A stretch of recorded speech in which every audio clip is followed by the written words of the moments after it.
Então quero ver se é isso mesmo que ele está trazendo. Boa. Então a carga fica lá parada há um tempão. Pode ser uma cilada, Bino. Teus e Tons. Sejam muito bem-vindos a mais um episódio do Teus e Tons, o podcast que vai simplificar a forma com que a gente debate o mercado de comércio exterior no Brasil e no mundo. Hoje a gente vai quebrar os padrões das nossas conversas porque a gente vai falar sobre cargas projeto, ou seja, as cargas cujas medidas, dimensões e pesos são diferentes dos containers tradicionais que a gente já está habituado. Para bater papo sobre isso hoje, a gente chamou excelentes profissionais que vão falar um pouco sobre isso. E aí já vou pedir para que eles se apresentem. Hoje, pela primeira vez, estou estreando aqui como host. Gostaria que o Robson, que já é da casa, pudesse começar a se apresentar. Por favor, Robson. Olá, sou o Binho, então hoje eu vim aprender um pouquinho sobre carga projeto, ajudar o Sig aí na empreitada de hosting, der uns folga pro Arlon hoje, né? E vamos ver o que sai daqui, né? Vamos conhecer um pouquinho essas excedentes de tamanho aí. Muito bem, obrigado. Agora Alessandro, vai lá, cara. Tranquilo. Obrigado pela oportunidade. Estou muito agradecido por esse tempo que vocês estão dedicando. É um assunto muito legal. Meu nome é Alessandro Miquelin, eu sou sócio da Oceanport Despachos Aduaneiros e Logística.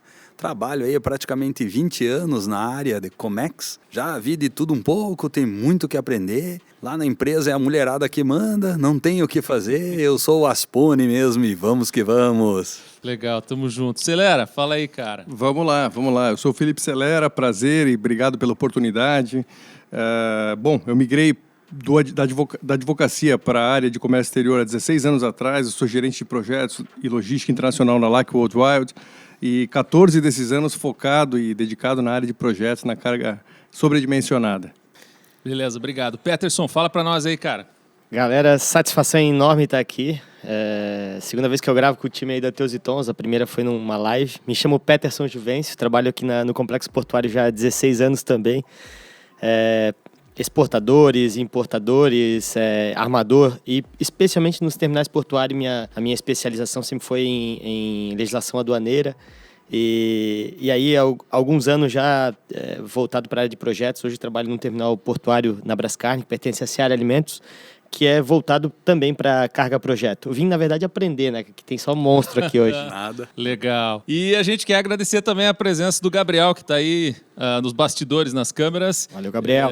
Eu sou o Sigmundo Preisler Júnior. Ninguém nunca ouviu meu nome completo aqui, né? É a primeira vez. Eu sou PhD em Ciência da Computação, especialista na área da inovação e tecnologias. E hoje estou aqui para tentar ajudar um pouco a conduzir os trabalhos na ausência do nosso querido host, Arlon Pereira. Toca a vinheta e vamos para o que tem de mais interessante aqui, que é falar sobre cargas projetos. Conduzir os trabalhos na ausência do nosso querido host. Eu acho que agora não volta, vai dizer assim... I'll be back. Então tá bom, voltando da nossa vinheta, que a gente nunca sabe o que toca. Hoje vai ser uma boa surpresa, né? Não tem vídeo, mas a gente vai tentar entender o que o Binho colocou para nós aqui. Bom, hoje a gente fala sobre um assunto muito interessante e inclusive especial, eu diria assim, para quem trabalha na área do comércio exterior, porque não é todo dia em que você vê uma carga projeto. A gente já vai tentar entender o que é isso, porque a gente está muito habituado hoje a trabalhar com containers, né? Depois da tal da containerização. Palavrinha difícil. Quase todo mundo aí que importa e exporta está habituado a falar sobre container, se especializou muito nisso. Mas existem algum tipo de carga que excede ou que está fora desse padrão que cabe dentro de um container, né? Então a minha primeira pergunta justamente é essa. O que são essas cargas projeto e em que situações em que a gente precisa utilizar desses projetos ou carga projeto? Como é que funciona aí? Quem que poderia me ajudar nessa definição? Bom, eu vou falar um pouquinho sobre o conceito em si da carga projeto, só para o pessoal, para os nossos ouvintes entenderem um pouquinho. Na verdade, o pessoal sempre diz que a carga projeto é uma carga especial, indivisível ou sobredimensionada, né? Isso é só conceito, porque na prática a essência dela não permite que ela seja transportada por meios convencionais, ou seja, no container que a gente está acostumado a transportar. Aí você tem uma série de formas de transportar essa carga. As pessoas focam muito no transporte, Sig, que é a questão que mais aparente, que mais aparece, mas existe um submundo no projeto uma área de planejamento, de engenharia, de resistência de materiais.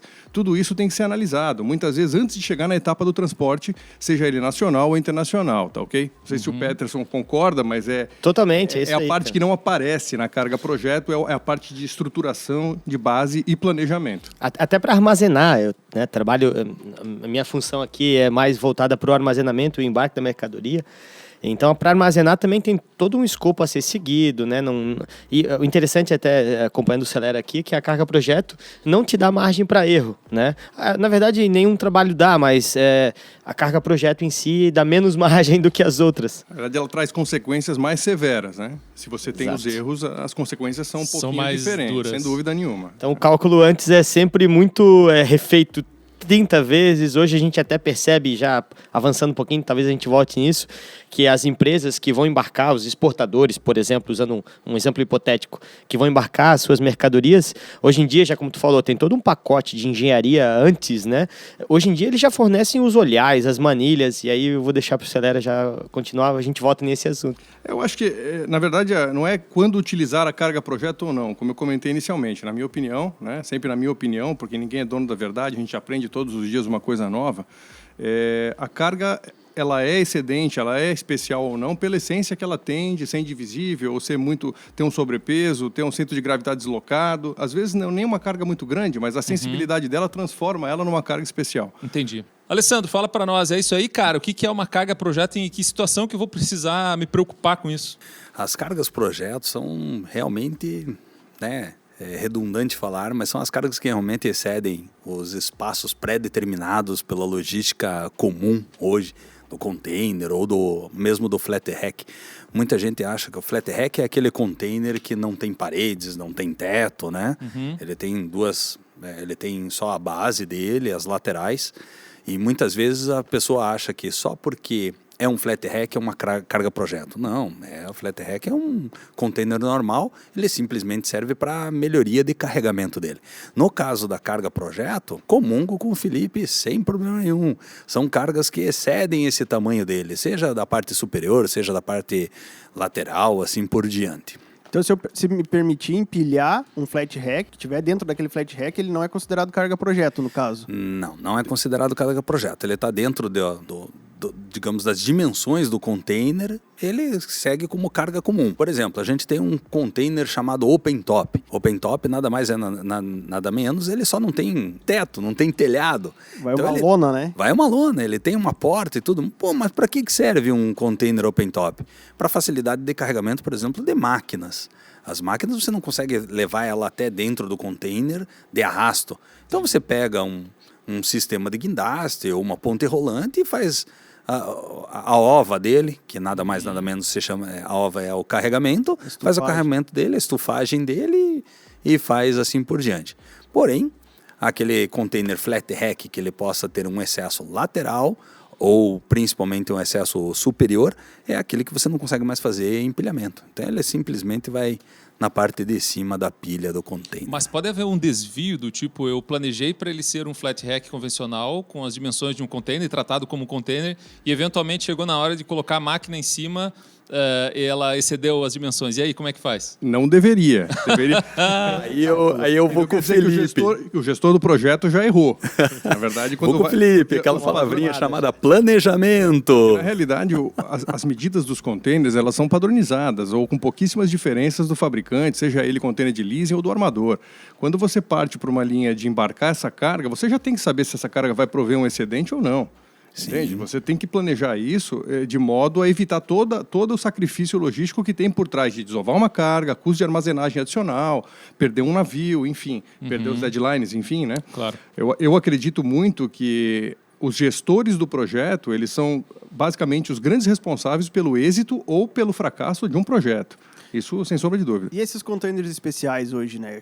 Especiais, vamos dizer assim, diferente do HiCube, eles têm o Demurge igual tem os outros e muito mais curto caro. e meio mais caro. Na realidade, caro. os free times de Demurge, né, isso é o que a gente enxerga, né? O Demurge nada mais é, que todo mundo já conhece, que a utilização é o pagamento por mora de você ficar com o A container multa, além né? do prazo, exatamente. A gente tem até um episódio aqui no Quando você já sobre isso. fala de containers especiais, há uma demanda grande no mercado para uma frota pequena de equipamentos.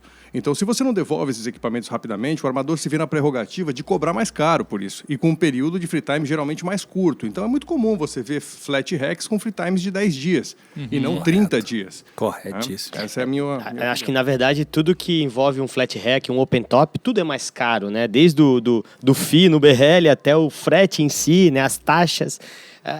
Além da oportunidade de poder rentabilizar com aquilo ali, é fato que, assim, ó, mesmo que, como o Ale falou, né, em tese, o flat hack realmente é um container padrão ali. Às vezes, por uma necessidade de um cliente X, ele optou por contratar um flat hack, vai pagar mais caro no frete, nas taxas e tudo mais, porque ele vai ter mais facilidade de estufagem nesse container. Só que esse aí é o pênalti, né? É pagar mais caro. Até num porto, por exemplo, aí é uma questão que a gente acompanha assistindo isso, as regrinhas, eles não empilham, mesmo que a carga não tenha excesso lateral ou altura. Eles já olham, flat hack tem que pagar dobrado, é mais ou menos isso, entendeu? Até então, porque existe ali uma estratégia. Necessidade de você usar aquele flat hack. Caso contrário, você não usaria. Exatamente. Assim, ó, por exemplo, o cliente pode até buscar essa alternativa de, poxa, eu vou facilitar no momento da estufagem aqui na minha planta, né? Mas ele vai pagar tudo mais caro depois. Aí eu volto ao que eles falaram sobre o planejamento aqui, Claro. né? Cara, às vezes Legal. tu contrata, aluga uma máquina que vai estufar um container padrão e tu vai se dar bem, porque em suma, 99%, né, dos clientes que contratam flat hack é porque necessitam realmente, é porque tem um excesso, nem que seja o mínimo ali, sabe? Às vezes 2 centímetros já não encaixa no container, tu vai já causar uma avaria se tu tentar colocar ele dentro de um high cubic, por exemplo, entendeu? E é engraçado, comungando com a opinião do Peterson, a gente vê às vezes alguns países, né, trabalhando com a parte de stowing, que é a parte de estufagem dos containers, de uma maneira tão otimizada ou tão no limite que isso pode se tornar um problema na hora que a mercadoria chega no Brasil. Porque se você não tem capacidade, se não é o open top, como o Alessandro falou, de você remover por cima, usar seja um stacker ou uma ponte rolante, enfim, você acaba sendo obrigado a puxar e arrastar essa mercadoria e isso acaba trazendo possíveis danos. Ao assoalho. Não só o assoalho do container, mas a própria carga em si. Então, isso falando de containers. Quando a gente parte para a linha... a verdade é que, respondendo um pouco da pergunta, eu diria que existem princípios básicos de movimentação. Não existe uma cartilha, né? A essência da carga, como eu falei inicialmente, ela vai direcionar você para transportar ela de forma como um projeto ou não. E às vezes você leva anos para entender isso, porque você fica buscando alternativas e estudos para tentar fazer isso ser fácil. E não existe forma fácil, existe a experiência empírica do dia a dia. Aquilo que você está fazendo, aquilo que você está executando, erros e acertos. Não posso ser só injusto com os gestores de projeto, porque às vezes existem falhas que são alheias ao nosso controle. Perfeito. Então, inicialmente eu falei, olha, a falha é do gestor do projeto, né? Se você não planejou um stowing direito. Concordo, isso aí basicamente é isso.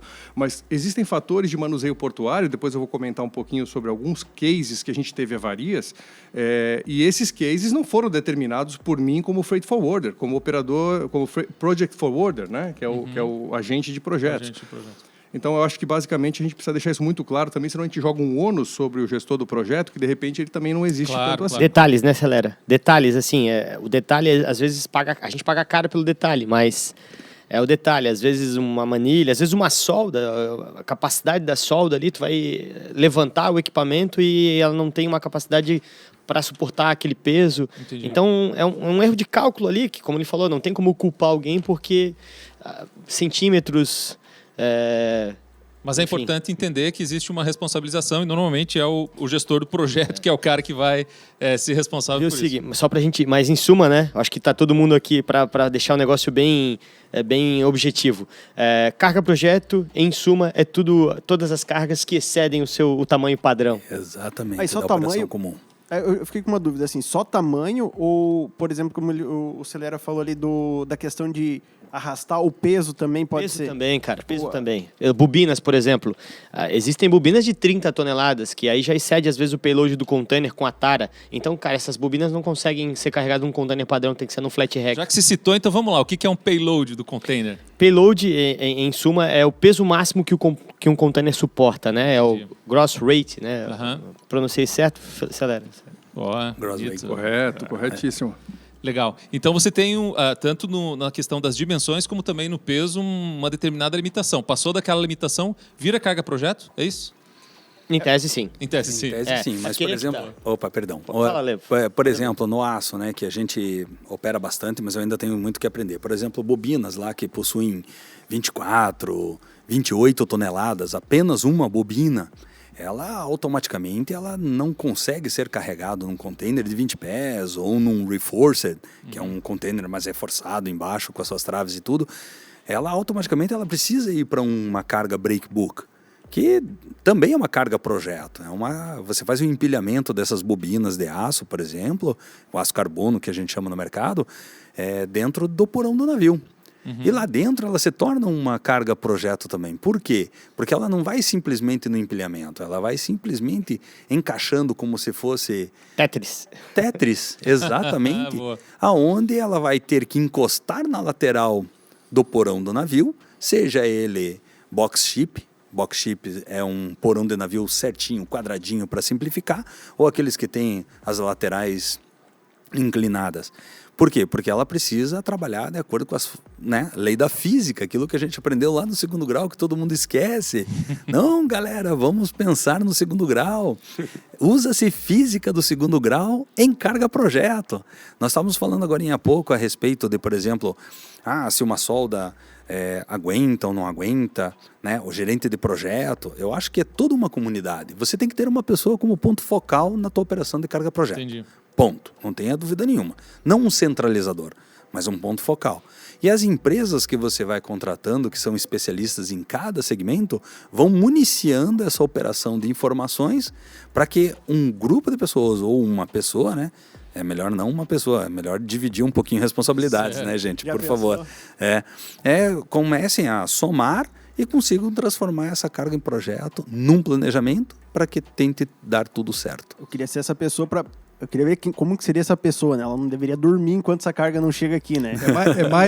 É mais ou menos por aí, dependendo do tipo de projeto que você tem e cobrança que o pessoal coloca em cima. Também. Gente, exatamente. Deixa eu perguntar uma coisa. A gente, antes de vir até aqui, a gente se prepara, conversa, grupos, etc. Em um dos grupos que a gente estava conversando, eu vi uma definição que eu achei muito bacana, até anotei para trazer aqui, que é projetos logísticos são diferentes de carga-projeto. E aí existiu uma explicação por isso. E aí? Por que dessa divisão? O que é uma carga projeto versus um projeto logístico? Me ajuda aí. Vamos lá. Quer falar um pouco? O Celera é a primeira que colocou essa questão aí também. As pessoas hoje em dia, elas têm assim, o costume por hábito, né? Na verdade, o hábito delas é falar que tudo é projeto, né? Não necessariamente tudo é projeto. Existem projetos logísticos que existem uma engrenagem de fatores, ou seja, vamos retomar, eu acho que é melhor retomar para explicar do início. Certo. Toda carga projeto, essencialmente, ela é especial. Mas nem todo projeto logístico, como eu comentei aquele dia com vocês, ela traz dentro do projeto logístico uma carga especial. Às vezes você tem um projeto logístico que é um processing plant, ou seja, é a implementação de uma fábrica, na qual o próprio exportador lá fora, ele prepara toda a mercadoria desmontada em containers. E você recebe um projeto logístico na qual você tem um ex-tarifário, na qual você tem um grande volume de carga envolvido, porém sem excedentes. Então, isso não é uma carga-projeto. A carga-projeto ela requer um planejamento diferido das demais cargas convencionais. As pessoas confundem isso. É importante o ouvinte separar essas diferenças. Né? A montagem da Fórmula 1, por exemplo, seria um projeto logístico. Bom exemplo. Correto. Excelente Correto. exemplo. Toda carga que permite ser mobilizada ou desmobilizada, né, por conveniência ou não, você transforma ela num projeto logístico e uma carga convencional. Agora, as cargas como geradores, turbinas, iates, transformadores, isso aí normalmente você não desmobiliza essas cargas. Então você tem que preparar toda uma logística diferenciada desde o princípio na planta. Se for construir, por exemplo, uma usina solar, né? Isso tudo, placa fotovoltaica, que é aquela placa solar que capta a luz, ela cabe no container. Então eu posso vou montar 100 placas voltaicas aqui, vai vir 100 containers, um exemplo bem esdrúxulo aqui, vem tudo no container. É um projeto logístico, mas não é uma carga-projeto, né? Não foge das dimensões. Talvez para facilitar, Binho, é o conceito amplo da coisa, tá? Que é o projeto logístico como um todo. O outro é a essência, ou seja, a qualidade da carga. Basicamente é isso que a gente precisa separar. O projeto logístico ele é amplo, ele envolve várias nuances dentro do próprio projeto que tem que funcionar perfeitamente para que dê certo. como o próprio Alessandro depois vai falar a respeito do ex-tarifário, que é algo que faz composição com os projetos logísticos e que traz uma economia em escala importante na parte de impostos para os clientes. E aproveitando o ensejo, não esquecendo, hein, pessoal? Tanto carga projeto quanto projetos logísticos podem receber ex-tarifário. Não se esqueçam disso, por favor. Legal. Acho que Diferencial. Acho que vai chegar em ex-tarifário, né? Eu pesquisei tranquilo. também bastante, como não sou da área, eu achei bem interessante o conceito. Mas antes de a gente ir para lá, eu quero fazer uma pergunta. A pergunta é assim, a gente vem falando aqui sobre a questão do modal marítimo, mas a questão dos projetos, elas podem acontecer também em outros modais? Isso é comum acontecer? Como é que é na prática de vocês essa mobilização de mercadorias daqui para fora ou de outros países para o Brasil, não utilizando necessariamente o marítimo? O porquê existem mais cargas projeto voltadas ao segmento marítimo do que um aéreo? Eu acredito, né, que a oferta de espaço, volume de frota, quantidade de fornecedores que existem no modal marítimo são muito superiores às disponibilidades de aviões cargueiros, por exemplo, como os Antonov, que são aeronaves específicas para transporte de carga sobredimensionada. Então, assim, o modal marítimo, acima de tudo, ele é muito versátil pela gama de tipos de navios que existem. Tá? O breakbulk é um deles. Existem os navios ro-ro, que depois a gente pode falar com um pouquinho mais de detalhes. É uma operação que eu, particularmente, eu gosto muito dessa operação porque ela é uma operação suave, ela é uma operação que ela limita o içamento de carga, mas nem sempre você tem a viabilidade no porto que você está presente, você tem que levar a carga... Mas fala aí, já explica para nós o que é. Eu dividiria... Ro-ro, quem é ro-ro? Na verdade, ro-ro é... Ro-ro não, né? Quem é ro-ro? Na verdade, os navios roll-on, roll-off, ou seja, Olha só, cara, que são operados através de rampa, né? Ou operações de rampa, que a gente chama, eles também trazem uma série de consequências se você não planejar bem o projeto, se você não fizer um bom trabalho de base. Eu já tive casos, por exemplo, de planejar um embarque, o cliente ficar... E isso a gente não vê em operações hook-to-hook, que são as operações opostas ao ro-ro, que são as operações de içamento de carga, para o ouvinte entender as diferenças. Roll-on, roll-off, rampa a bordo, rampa abaixo.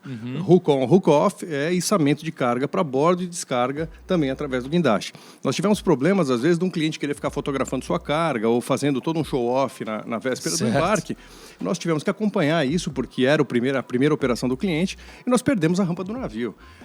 O que significa perder a rampa do navio? Perder a rampa do navio não é que o navio foi embora, é que a maré subiu e você tinha uma carga com ground clearance baixo, uma carga que tinha uma limitação de solo muito limitada e depois você não consegue passar.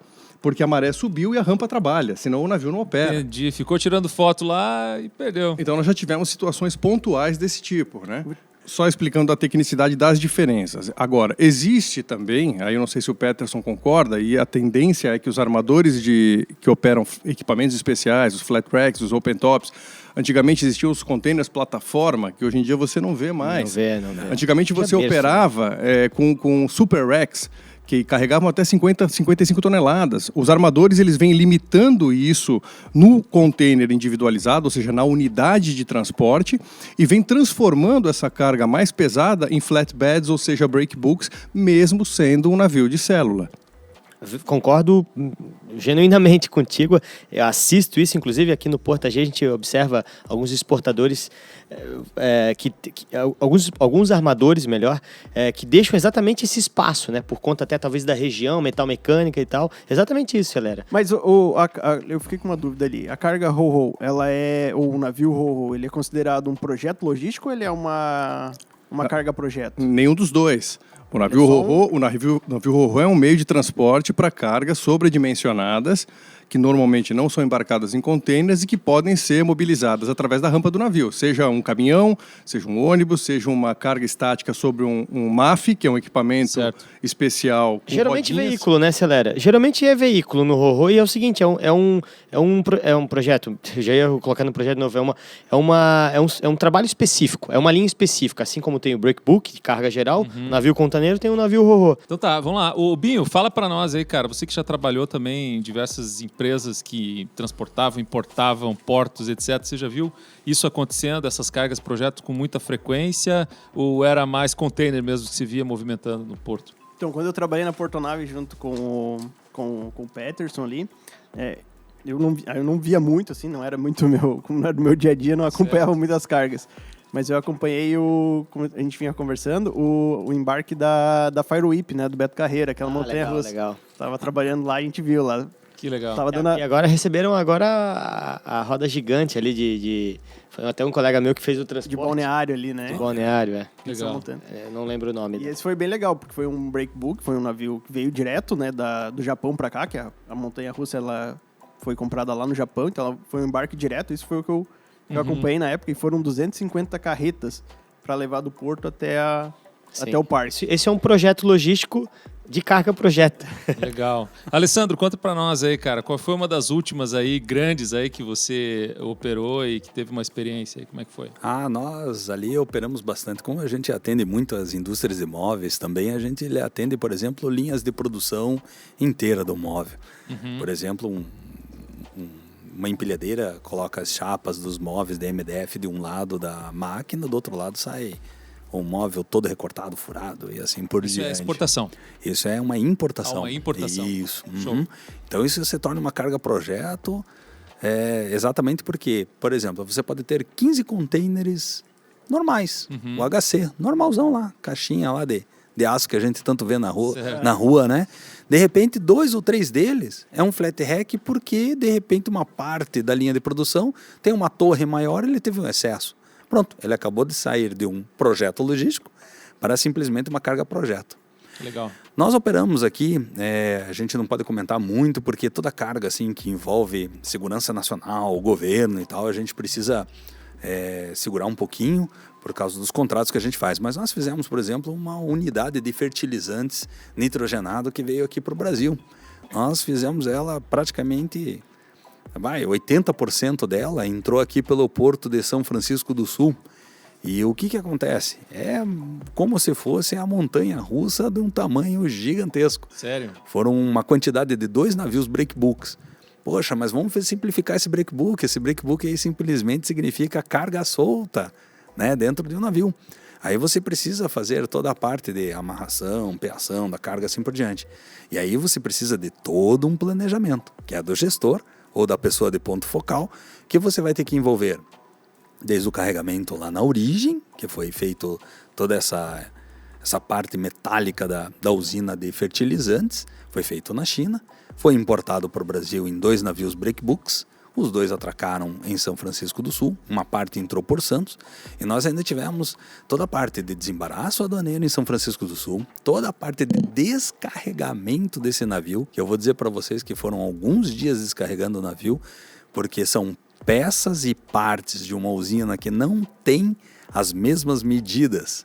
Vou dizer assim que é como se fosse... um Lego.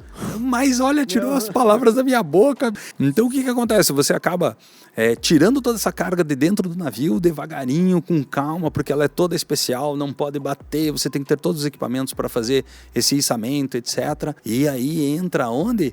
Todas essas peças entram num pátio, você faz a liberação aduaneira dessa carga, porque nesse caso a gente só pode fazer a liberação aduaneira depois dela estar toda no pátio, e depois você tem um outro modal, que é o rodoviário. Ela teve que chegar toda aqui no Brasil? Ou você primeiro consegue fazer a nacionalização de um pedaço dela e depois do outro? Excelente pergunta, Binho. Binho, nesse caso desta usina de fertilizantes, nós fomos obrigados a deixar todas as peças em zona primária, que é a área portuária, né? Tirar toda ela de dentro do navio, foram em 2 etapas diferentes, então foram 2 liberações, 2 nacionalizações em etapas diferentes. Com períodos de armazenagem diferentes. Isso que eu ia falar, né? O custo de armazenagem foi lá na... Mas eu digo o seguinte, tinha ex-tarifário, não? Tinha, o ex-tarifário ele é tirado antes, a gente vai... Depois nós vamos falar sobre isso, mas esse perfil de carga, ele acaba trazendo o ex como um grande benefício para a carga. Você tem um saving importante, você tem uma economia importante. Então justifica muitas vezes você consolidar a mercadoria, até porque, você pode falar depois sobre isso, que você é o especialista na área, eu estou sempre aprendendo mais, a parte de procedimentos de aduana eu estou sempre aprendendo. E mudam bastante também, né? Mas você tem a condição de trazer a mercadoria toda e apresentar para a fiscalização, porque praticamente todo ex-tarifário tem canal vermelho, né? Hoje em dia, não tanto, né, Ale? Não, por exemplo, assim, quando você fala assim de operações do governo, né? Daqui a pouquinho a gente vai falar de um negócio que todo mundo falou aqui e tal. Continua ouvindo, né? Isso é bom para daqui a pouco a gente vai falar de uma coisa muito importante. Se inscreve no canal, o cara faz aquele jabá. Com certeza. No próximo bloco.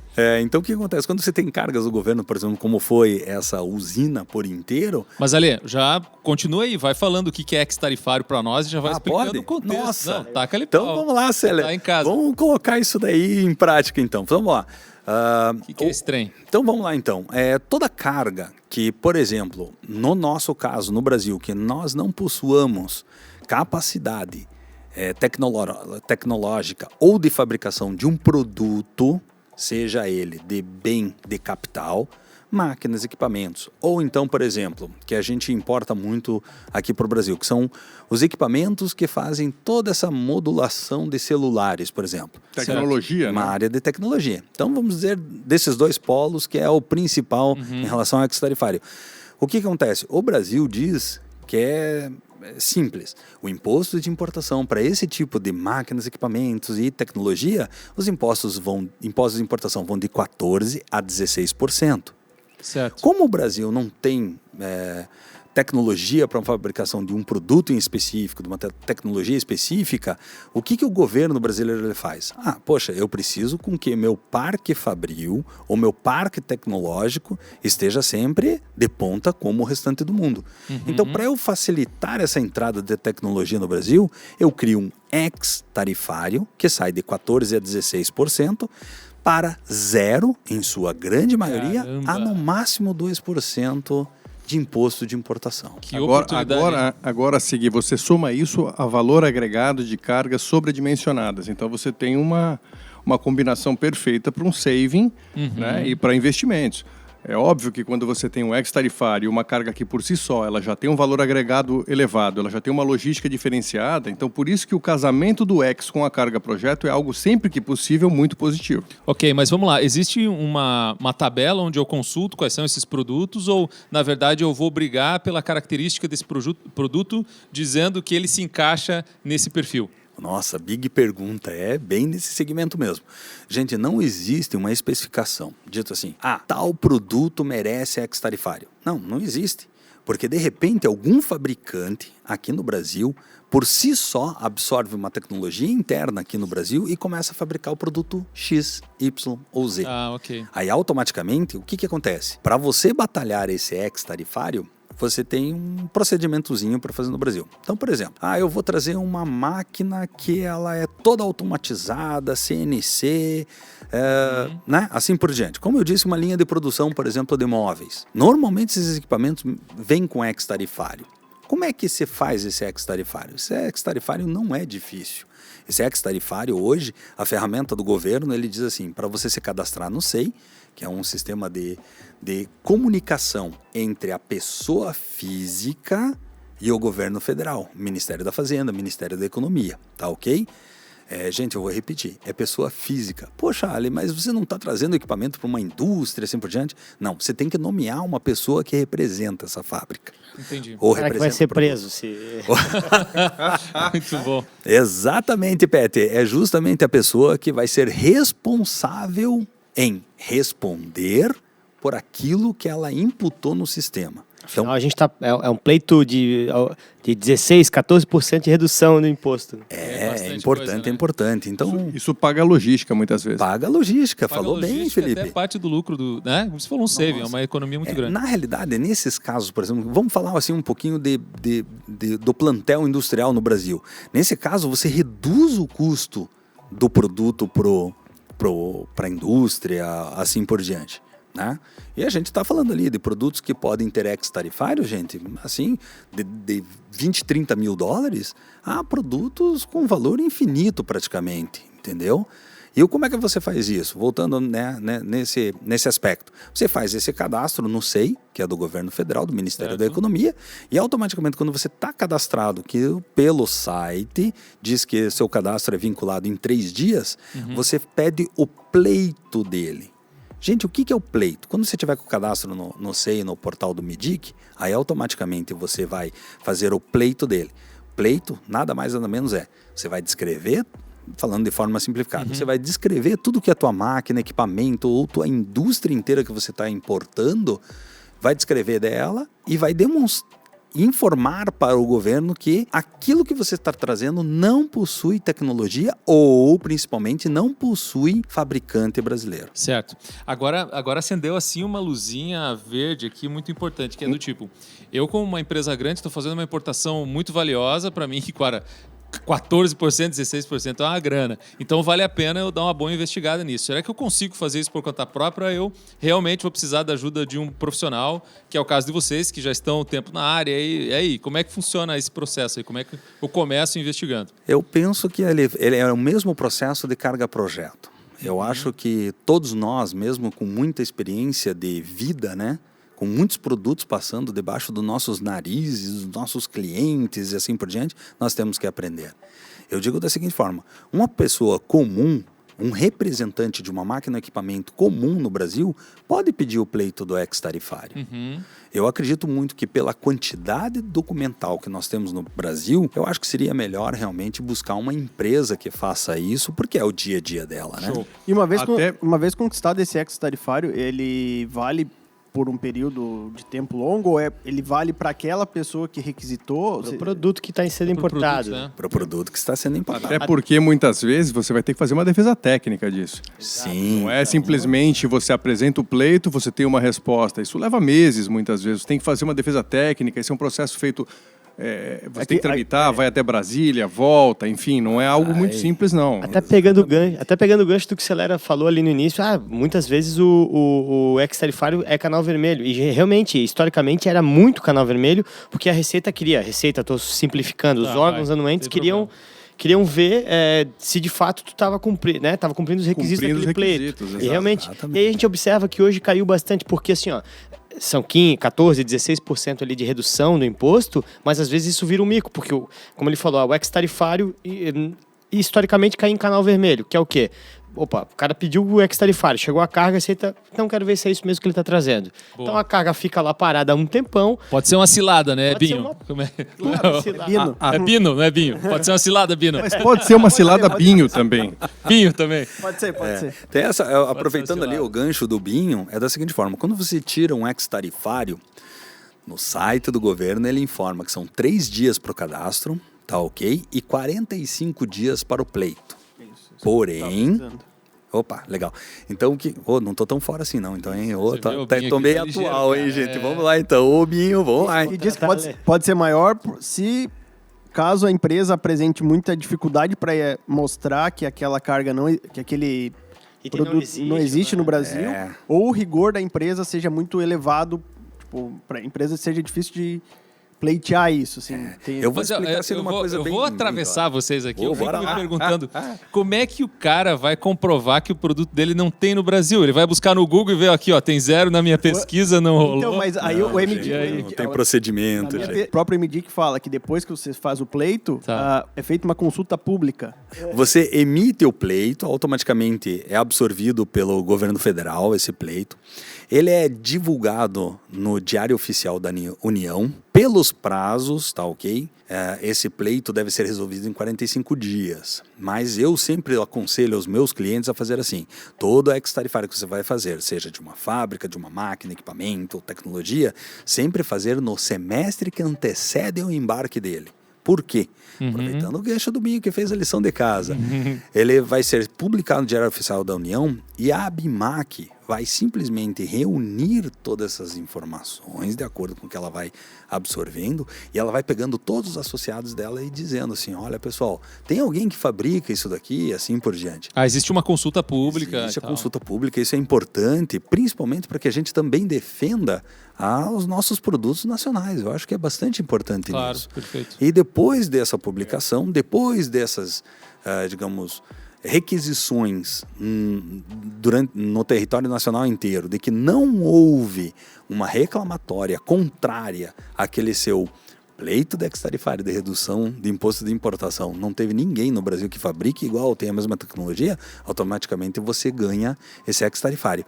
E deixa eu continuar no engancho, vamos lá, gente. Aproveitando, se animou, vai, dale. Dando continuidade aqui, descendo a ladeira, todo ex-tarifário ele possui um prazo, pessoal.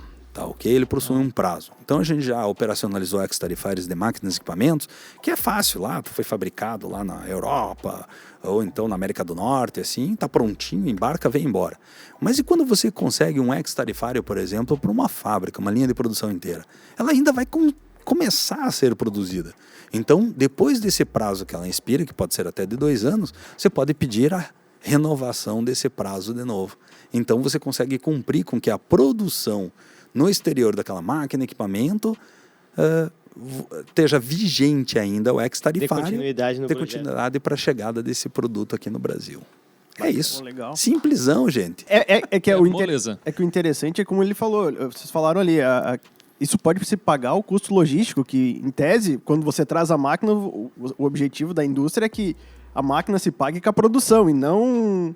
Né? Não com o processo de frete, enfim, Mas né? com a ressalva do que o Salera fez, que às vezes isso pode virar um mico. Por isso tem que estar. Por isso é legal a gente pegando todos os ganchos, né? Às vezes tu vai começar isso agora. Eu, Binho, vamos importar uma máquina lá, ultra mega power. A gente vai entrar nessa cilada, né? Vamos contratar um profissional que já conhece o caminho para fazer o pleito certinho, né? Com os prazos certinhos. Porque e amanhã depois, ainda assim, por conta de um canal vermelho, né? Vamos ter que cair um canal vermelho. Chegou, o que é o canal vermelho? A mercadoria chegou em ex-tarifário aqui no Brasil, né? E aí a Receita parametrizou em canal vermelho. Quer dizer que ela quer verificar a mercadoria. Claro. E ela vai verificar a mercadoria, vai ver que os documentos, que não tá, tem alguma coisa errada ali. Ou que não é suficiente para comprovar que... Ela pode indeferir o ex, e aí você tem um problema grave. Exatamente. Aí, cara, todos esses 16, 14% vão pro Beleléu e muito mais. Mais E tu tem armazenagem. custo de armazenagem, multa pecuniária da Receita Federal. E aí Hoje, se a Receita Federal, por exemplo, nós temos que avaliar que nem sempre o fiscal que está fazendo a análise da documentação e do equipamento, por exemplo, ele é um engenheiro especializado naquele produto que foi importado. Perfeito. Então, o que ele vai fazer? Ele vai pedir um laudo. Então, vai cair num sistema da Receita Federal, ver qual empresa está na fila para receber esse laudo, para efetuar o laudo específico daquela máquina. Muito legal. Então... Bom, quer dizer, até aqui a gente já teve muitas informações importantes. A gente já falou aqui sobre tipos de containers, o que é um container aberto que não necessariamente é uma carga projeto, diferença entre uma coisa e outra. A gente falou sobre a importância do gestor do projeto, né? Sobre a multimodalidade, que isso pode acontecer em vários segmentos. A gente falou sobre o ex-tarifário, que é uma coisa muito interessante, porque pode dar uma economia muito grande.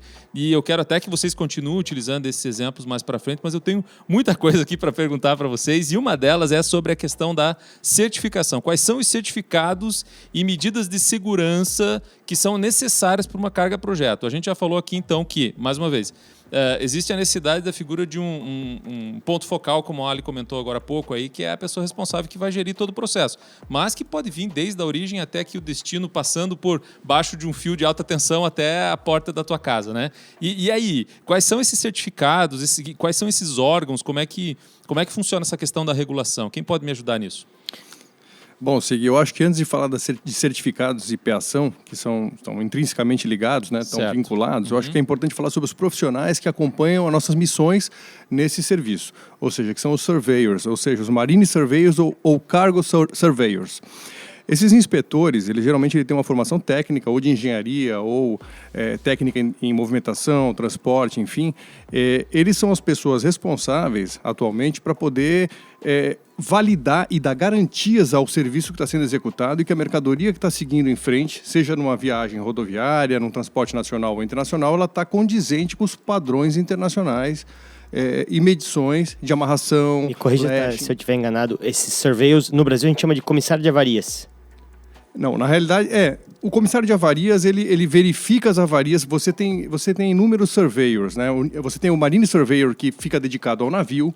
Ele verifica a condição de, por exemplo, de porão, se está em conformidade para você embarcar mercadoria ou não. Ponto de solda, peação, essas Exatamente. coisas. E existem os cargo surveyors, que são os mais utilizados, que na verdade acompanham essa missão nossa de certificar os lashings, né? Então, antes de falar certificado, é importante falar sobre amarração de carga, o trabalho que esses profissionais executam, atestar a integridade e condição da carga, tanto a bordo como no costado, isso é importante. Uhum. Essa era a minha pergunta que estava desde o começo lá. Esse profissional, né? Ele é o importador, ele faz parte do importador, do exportador, ele é o... O que ele come, onde ele vive. Porque, assim, a gente fala, tem que ser um especialista, mas pelo que... Ou Ele tem uma certificação. Tem que ser um especialista, tem que ser um focal point, tem que ser uma pessoa só, mas não pode ser uma pessoa só. Quem que é esse ser? Aonde que eu encontro ele, É que sabe? assim, ó, só pra- O Globo Repórter, de O sexta-feira. focal point é o cara que junta todos esses elos. O gestor do projeto linka, como o Pet Mas falou esse muito gestor bem. do projeto, ele é quem? Ele tá no O gestor do projeto é o gestor logístico, é o gerente de projetos, ou seja, é o cara que está vislumbrando desde a etapa produtiva até o transporte da mercadoria excedente. Que normalmente está dentro do próprio cliente, né? É porque, Ou, assim, ou é o freight vou trazer- forwarder, como no caso, os agentes de carga também podem operar dessa forma. Podem. Geralmente é quem toma o serviço. Quem, às vezes, eu sou dono de uma empresa, vou lá e contrato o Celera para fazer o projeto todo. Ele vai determinar um focal point para fazer todo esse elo, contratar o Marine Survey, o certificado de peação, o cara que vai fazer a peação, o cara que vai contratar os equipamentos para içamento da carga. Porque a minha dúvida estava nisso, assim, tipo, beleza, vou fazer uma analogia com... vou trazer uma fábrica, uma usina eólica da China para cá. Tipo, quem? Eu decidi, achei lá legal, tá todo mundo falando em usina eólica, vou trazer porque eu acho que é o futuro. E aí? Fui lá na China, ligo pro cara, você tem aí uns moinhos de vento para me vender e... Boa, Binho. Como é que faz? Binho, eu acho da seguinte forma, Binho, eu posso estar enganado, mas assim, você vai ter o adquirente da carga, que é o importador em suma nesse sentido. Ele pode fazer das duas formas, aproveitando o que o Celera falou e o Pet falaram. Você pode pegar e ter um ponto focal, o gerente de projeto, né, dentro desse importador do adquirente da carga, e essa pessoa pode entender apenas do produto. Ele não entende nada de logística, ou ele também pode entender de logística. O que ele vai fazer? Ele vai simplesmente pedir para produzir o produto, o parque eólico lá fora, por exemplo, Binho, contratar uma empresa ou várias empresas que façam o vulgo door-to-door. Que é o porta a porta. Então o cara produziu a usina eólica lá na China, por exemplo, né, na Europa, Canadá, seja lá onde preferir, assim por diante. E o que vai acontecer? Essa empresa, normalmente em carga projeto, ela vai dizer assim, olha, toma aqui a tua usina eólica, que nós estamos usando de exemplo, e o meu produto ele é X-Works. O que é o X-Works? X-Works, na realidade, é assim, ele produz e deixa no pátio da fábrica que ele produziu. E o adquirente aqui no Brasil precisa retirar a carga lá do pátio dele e colocar até a porta da onde ele quer fazer a instalação do parque eólico aqui. Então ele vai fazer o quê? Ou ele vai contratar uma empresa que vai fazer a gestão completa dessa operação, ou ele contrata várias empresas e vai trocando informações. Mas pelo que o Celera... Nesse caso, daí o que o Celera falou, entendi. daí entraria o agente de carga. Eu entendi por a sua exemplo. pergunta, na verdade. A sua pergunta ela é a seguinte, onde eu encontro os Marine Surveyors ou os Cargo Surveyors? Existem empresas hoje especializadas nesse serviço. Como a carga projeto não é uma carga que está presente no mercado de forma geral, ou seja, você não encontra como tem o volume de cargas containerizáveis, é natural que essa figura ela não esteja presente no dia a dia de muita gente. Mas assim, geralmente são empresas privadas ou técnicos ou engenheiros certificados que podem prestar esse serviço de garantia de materiais ou de que a amarração de carga está sendo feita a contento. Essas garantias são o que determinam para você como exportador ou a mim como transportador, agente de cargas, que eu estou entregando uma mercadoria íntegra para o navio tem a obrigação de receber essa mercadoria. Muitas vezes, isso é uma tendência que os navios, principalmente de célula, que a gente chama que são os full containers, o comando do navio recusa a carga. Ele recusa a carga porque ele acredita que o lashing não está em conformidade. O que é o lashing? Vamos O lá. lashing é a amarração da carga. Peação, legal. a famosa peação. É a peação da carga. Peação. Por isso que ela precisa ser certificada, você entende? Você não pode simplesmente entregar a amarração da forma que você quer e falar assim, ó, tá aqui, entreguei a carga, tá Tem um amarradinha. nozinho lá, tá bonito. Exatamente. Esse certificador, ele emite Tem responsabilidade laudo civil e técnico, criminal. certificado, né? Normalmente ok. o cara tem formação de engenharia para se especializar na certificação de peação. É um cara que ele assume uma responsabilidade muito grande, né? Então, até assim, ó, se ele observar que tem um ponto de pega, a gente chama o ponto de pega, Certo. por exemplo, a gente tá falando no começo aqui da solda, né? Eu vou içar um equipamento, sei lá, ultramente pesado aqui, 100 toneladas. E aí ele tem pontos de solda. Se a gente fizer a peação num ponto errado, ele vai dizer, cara, aqui eu não certifico. Esse é o cara que ele é ok. treinado para isso, né, Celera? Não, e o engraçado é o seguinte, a gente fala de peação ou lashing de carga, né? Mas nós não temos, às vezes, a dimensão do que é esse serviço. Nem sempre você tem que só escolher o material adequado. né? Então tem cargas que a apiação tem que ser feita com cabo de aço, esticadores. Outros Corrente. momentos são feitos com correntes. Você consegue substituir, porque o cabo de aço é um equipamento caro. Outros momentos você consegue usar cintas de nylon. Deixa eu cortar vocês, porque a gente está chegando quase no finalzinho aqui. A gente se empolgou agora que a coisa está emocionante. O mais engraçado é que nós só falamos sobre princípios básicos. Se a gente É. começar a avançar profundamente no tema de projetos, tem cada segmento de projetos você trabalha de uma forma distinta. Mas Obviamente. Aí o tempo Mas vai é embora. legal que a gente faz outros episódios, né? Aí faz um específico sobre... cada Obviamente a tema. gente vai precisar fazer outras versões, mas eu vou fazer para vocês uma pergunta que nunca está na pauta, a gente sempre faz, é padrão aqui do Teus e Tons, e que eu gostaria de que vocês pudessem agora, nos nossos minutos finais, falar para o ouvinte que acabou de ligar o rádio. Seria bom falar rádio, né, mano? Acabou de ligar o podcast, o Spotify, o YouTube, etc. Tá nos ouvindo. E nesses 5 minutinhos finais, se ele pudesse tirar um suprassumo aqui do que a gente falou. Que mensagem, em algumas frases aí, que você poderia deixar para quem está ouvindo agora, acabou de ligar o nosso episódio? Peterson. Acho que a primeira é segurança, né? A gente acabou de falar isso, então tá fresquinho. Segurança é inegociável, né? E é isso, assim, segurança, planejamento. Fala aí, Celera. Não, sem Legal. dúvida. Acelera. Planejamento. Eu acho que para o ouvinte que quer entender um pouco mais sobre a parte de carga de projeto, entender e estudar cases de sucesso é importante, né? O que deu certo, o que não deu certo. Isso hoje em dia, de certa forma, é até fácil conseguir. O material realmente é mais complicado, mas o recado é, se tem interesse em conhecer um pouco mais, estude. Não tem...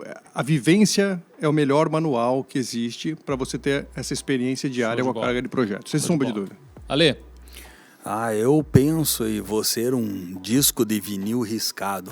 Não tem jeito, eu sou o mais antigo de vida aqui da mesa, aqui pelo jeito. Eu digo para vocês que planejamento é a chave mestra da abertura das portas. Legal. Eu acredito muito que o que o Pet falou, o que o Felipe falou, são extremamente importantes. Tem que somar ao planejamento. Gente, se a pessoa não possui experiência de vivência de vários produtos diferentes, pegue empresas que possuem know-how na operação. É importante. O barato sai caro, né? O barato sai caro. Você simplesmente, por exemplo, você tem uma operação que você desconhece, você conhece do produto. O importador brasileiro, ele entende do produto. O exportador brasileiro entende do produto, mas ele não sabe como faz a apeação da operação. Ele precisa ter um surveyor no meio da operação, que é o cara que vai fazer todo o report surveyor, que nada mais nada menos, assim, simplificando, assim, é o relatório da tua operação, com fotos, dados, operação. Ele está lá Tempo de operação. Ele está lá do início ao fim da operação. Muito bom. Então é importante. Gente, também não esquecendo de uma perguntinha passada que a gente, né, falou bastante, não se esqueçam, por favor, das habilitações, por exemplo, do rodoviário. Como nós comentamos anteriormente, você vai passar por rodovias, você não sabe o quanto o viaduto tem de altura, você não sabe quanto a rede elétrica tem de altura. Gente, você precisa pegar transportadoras que possuem know-how na operação rodoviária. Fato. Você precisa pegar, por exemplo, portos que possuem áreas de operação. Precisa pegar empresas que saibam fazer peação. Na verdade, resumindo o que o Ale falou, desculpe até fazer um parênteses, mas trabalhar com empresas que têm experiência comprovada no segmento de projetos. Isso. Aventureiro tem bastante. E assim, antes vocês falaram em relação a quem busca lá, o cara que vai, o Codetran, vamos falar aqui de Itajaí, ou a rede elétrica, o DENIT. Se tu contratar um profissional que tá habituado, que é conceituado já, o cara já vai fazer tudo isso para ti, vai te entregar em mão. O preço vai valer muito a pena. Essa é a verdade. Digamos assim, voltando a falar, o barato sai caro. Muito bom. Binho, fala pra nós aí, qual que é a última mensagem? Então, a minha última mensagem é o que eles estavam falando agora. Procure especialistas. O Teus Tons já vem há vários episódios falando que especialista é o cara que vai te trazer valor e não custo. Então, complementando tudo que foi falado, né? O especialista é o cara que vai te ajudar a encontrar essas oportunidades, a encontrar essas facilidades de não cair em ciladas, né? Porque uma carga projeto, pelo que eu entendi de todo esse episódio do que vocês falaram, é cheio de ciladinhas, assim, né? Cheio de... Kinder Ovo. Então, tipo, se a amarração não tiver correta, então pode dar problema, se não falar com a pessoa certa, pode dar problema, se entregar documento atrasado, pode dar problema. Então, procure especialistas, procure pessoas adequadas, qualificadas, que vai te ajudar nesse planejamento, porque oportunidades, pelo que eu entendi, tem bastante. Inclusive de descontos, de redução de custos com ex-tarifários. Então tem pessoas no mercado e no segmento. E se você quiser aprofundar mais, quiser ir atrás desse mercado, como o Celera falou, estude, que acho que tem bastante também área para ser explorada. Muito bem. Parte de estudo. Eu espero que a gente tenha contribuído nesse entendimento sobre cargas projeto e que você possa, ao final de ouvir esse nosso bate-papo, ter clareado um pouco. Provavelmente, se você nos ouviu até aqui, é porque você tem, logicamente, interesse sobre o assunto. Nitidamente, nós temos material para muito mais outras gravações, né? E considerem-se já convidados para outras. A gente fica por aqui. Muito obrigado aos nossos convidados que aceitaram o nosso convite, a nossa equipe de produção e principalmente a você que acompanhou essa nossa conversa até aqui. A gente espera que a gente tenha atingido, então, essas expectativas iniciais. Nos ajude a levar esse conteúdo do Teus e Tons para todos os cantos do mundo. É só seguir a gente no Instagram, LinkedIn, YouTube, e por lá a gente está sempre compartilhando os nossos conteúdos, além, logicamente, do nosso podcast que você encontra nas principais plataformas de streaming. Valeu, gente. Muito obrigado. Um abraço. Fui. Tchau, tchau. Valeu.